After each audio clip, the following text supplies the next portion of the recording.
Hello there, Capricorn sign. Welcome to your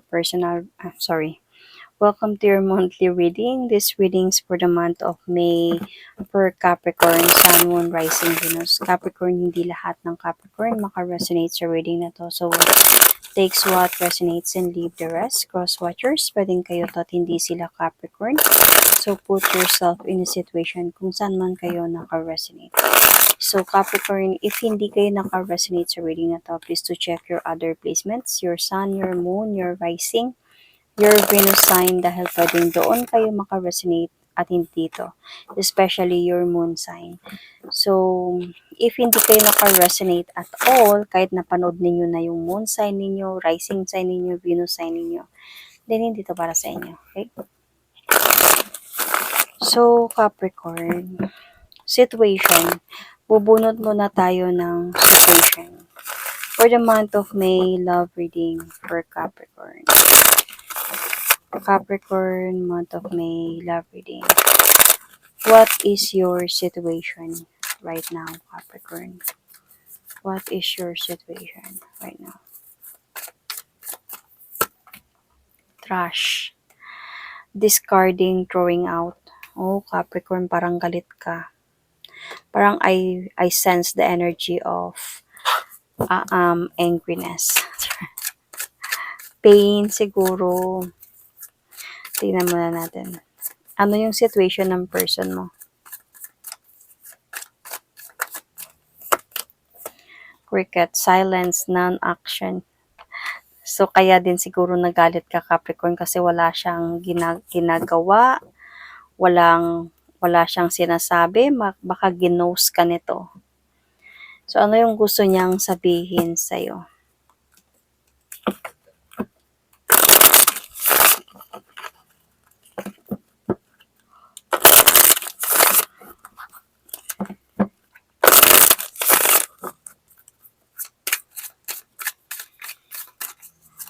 Ano yung gusto niyang sabihin sa'yo? You don't know how hard it was to let you go. Oh, ibig sabihin yung silence niya is letting you go na. Capricorn. Let's see. Sa tarot cards.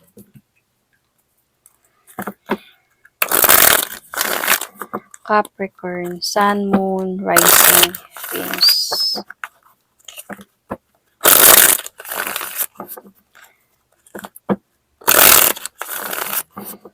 Capricorn, Sun, Moon, Rising, Venus. Love reading for the month of May for Capricorn. Sun, Moon, Rising, Venus.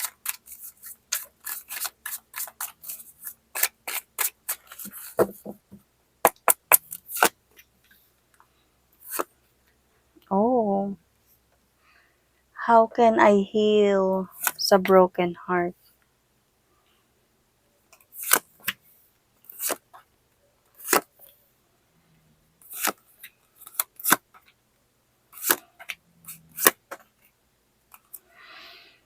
Ang bigat ng mga napagdadaanan ninyo, Capricorn. Parang feeling mo, ikaw yung nagpapasa ng burden ng relasyon ninyong dalawa. And with the trash here, you just really want to have some great changes in your life.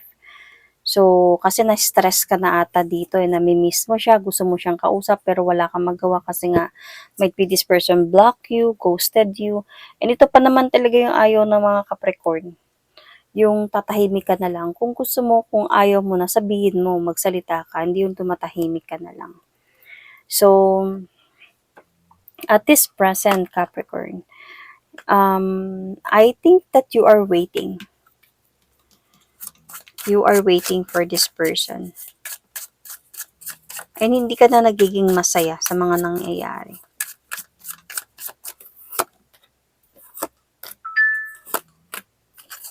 So, Capricorn, because nako-confuse ka pa, Capricorn. Willing pa ba talaga siya mag-offer sa akin ng new beginning? May future pa ba kaming dalawa? Kasi ikaw willing ka man to take that leap of faith eh. Parang willing ka to accept him talaga whether you are ready or not. willing ka talaga. Parang you just really follow your intuition here. Parang as a point ka ngayon na hindi mo alam kung anong tatahakin mo sa buhay ng person na to, pero willing ka to accept this person talaga. So, naiipit ka ngayon sa sitwasyon kung tutuparin niya pa ba yung pangako niya. Kasi parang may pangako siya sa'yo dito, kaya nga nakukonfuse ka, nag-aantay ka eh. Pero nasasaktan ka, Capricorn. But the thing here is, this is your challenge. You don't want na masaktan ka. So, ito yung hindi mo talaga to pinapakita sa ibang tao, and that's part of a Capricorn. Hindi sila nagpapa-obvious na nasasaktan sila. Like, they are still showing people that I am strong. Mas strong ako, matapang ako, hindi ako basta-basta nasasaktan.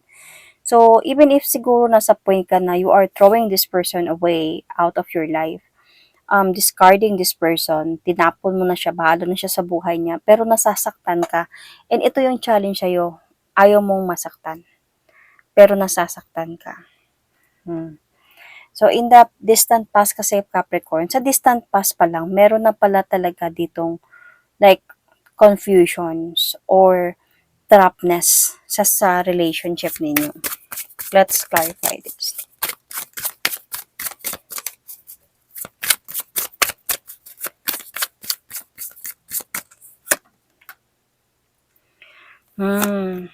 Meron na pala to. Meron na palang iba sa past pa lang, Capricorn.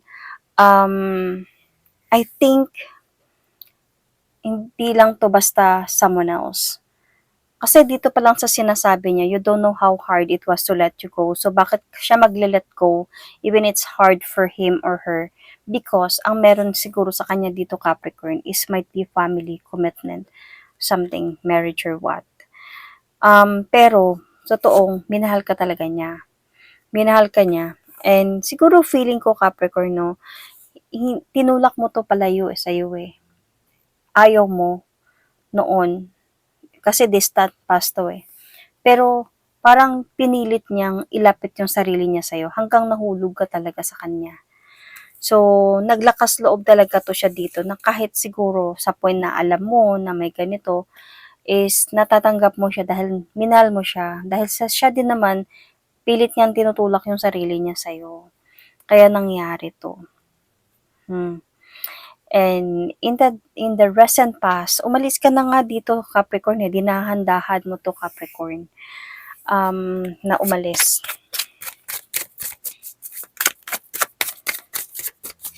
Kahit siguro minahal mo na siya, pero nag-try ka pa rin ng best mo na iwasan siya.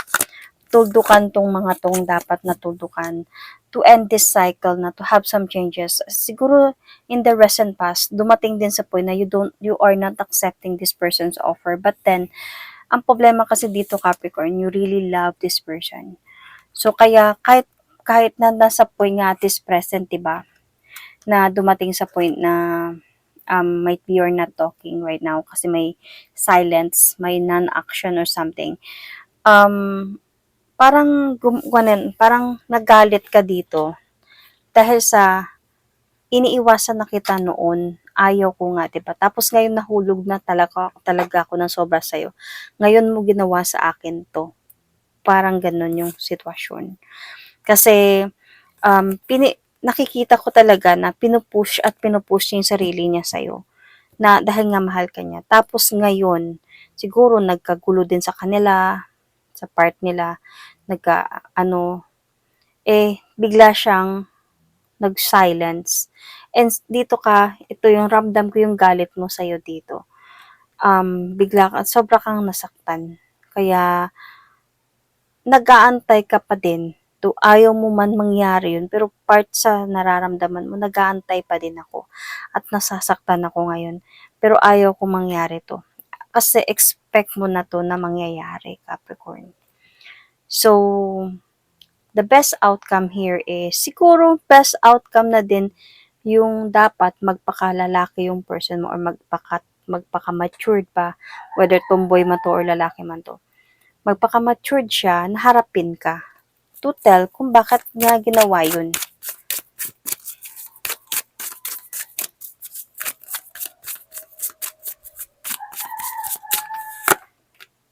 See? Hindi yung pinapaantay ka niya. Pinapaantay ka ba niya sa meron? Pinapaantay ka niya sa wala. So, dapat gumawa siya ng action. That is the best outcome para magkaroon ng clarity. Kumbaga, hindi unfair yung situation. Kasi, on your part, um, may galit na sa'yo dito eh. On your part, at the very beginning, iniiwasan mo siya eh. Pero tinutulak niya yung sarili niya sa'yo kasi nga, sinasabi niyang mahal ka niya at may mga pangako siya whatsoever. Siyempre, ikaw tao ka lang Capricorn. Nahulog ka, umasa ka, and ngayon, nawala siya ng ganun lang. Silence, no actions, and parang cowardness ang pinakita niya dito. So, the best outcome is yun, magpaka-matured siya to tell you the truth kung bakit nangyari to. Hinadlangan ba siya ng person na yun? So, kailangan magkaroon siya ng lakas na loob. Kung naiipit man siya sa sitwasyon, pinasok niya to, dapat alam niya kung paano siya lumabas dito. Ang problem lang din dito, at the immediate future, kung sakaling babalik to siya Capricorn, may possible pa na tatanggapin mo to ulit. Kasi mahal mo to eh. Kasi alam niyo si Capricorn kasi, matapang yan. Matapang talaga yung mga Capricorn. Pero Capricorn are very sensitive. Very emotional din. So, kumbaga sa earth signs, si Capricorn yung nagsisilbing water sign sa mga earth sign. So, emotional talaga yung Cap. Hindi nyo lang nakikita nyo yung katapangan ng Capricorn. Pero hindi nyo nakikita yung sensitivity niya, yung emotion niya, maawain din si Capricorn. So, sabi ko nga, kung babalik tong person na to, may possibility pa na magpapatawad pa to si Capricorn. Kasi marunong din naman magpatawad si Capricorn eh. Hindi lang siya nakakalimot. Yun yung problema sa kanya. So, in the immediate future, Capricorn, I think dapat na for you to be aware of this na this serves you as a guidance na Capricorn na magkaroon na talaga sa'yo ng clarity na itong person na to is hindi na to kung magpaparamdam man siya sa'yo at babalik man siya sa'yo ulit, wala nang pagbabago na mangyayari dito. You need to heal na din talaga. You really need to heal. Kasi I think even in the immediate future, you still love this person eh. Pero nakikita ko, magpapatuloy pa din kasi yung silence sa inyo dito. Silence and emptiness, Capricorn. Siguro dito na din, parang dito ka na din mag-i-start na in the immediate future. Mag-i-start ka na to walk away emotionally na from this person. Kung magkakakalimutan mo na yung nararamdaman mo. Because yun na nga, what factors that affecting the situation, yun nagkagulo sila sa kabila. Nawasak sila doon. Kumbaga, halos nawasak sila. Dahan-dahan sila nawasak. Kaya, siguro, ayaw niya din na tuluyan na mawasak sila. And ayaw niyang sabihin sa yung totoo. Dahil ayaw minahal ka niya, kahit papano. So, nag-silent action siya. So, the external influence, of course, very obvious na nagloko siya. I think you know that. Sa story, alam mo to. Nagloko talaga siya. He cheated on you. And he cheated on the other person as well. Pero yung hopes and fear mo dito, yun na nga yung sabi ko. Kung magpaparamdam to ulit, possible talaga na tatanggap mo siya.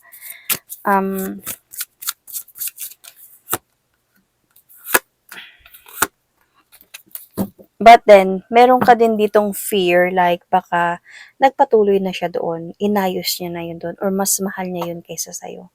So yun, meron kang fear na gano'n na might be, of course, part of you Capricorn, high pride din yung mga Capricorn. Gusto din nila, syempre, mananalo sila sa laban. So parang you want the justice here. You want revenge sa person na to. So, may fear ka din na baka doon na talaga siya. Pero may hope ka na sana ayusin niya to, na babalik siya. At ayusin niya, ikaw pa din yung pipiliin niya at babalikan. Para ikaw din yung manalo sa 'di ba, sa competition. So,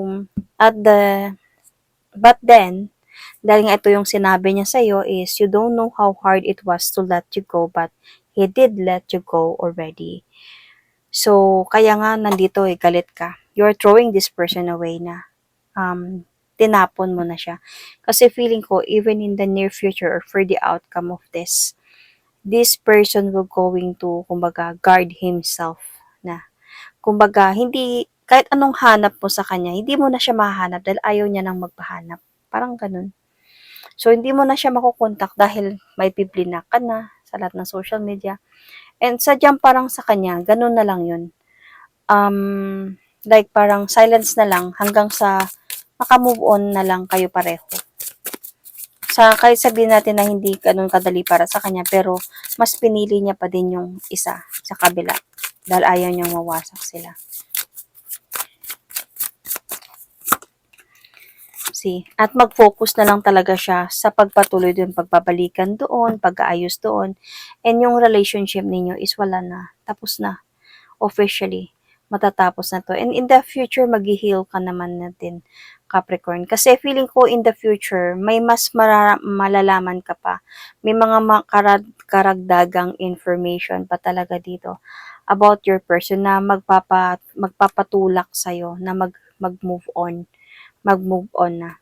So, parang kahit nami-miss mo siya, pero as a part sa'yo na, no, magiging strong na ako dito na magpatuloy na sa pag-move on. Kasi, lalo na, magkakaroon na sa'yo ng clarity ang lahat. Kasi nga sabi ko, di ba, habang tumatagal, mas nalalaman mo kung bakit yun. Kumbaga, hindi man siya, nasa silent mode man siya, pero nalalaman mo yung anong mga nangyayari sa kanya.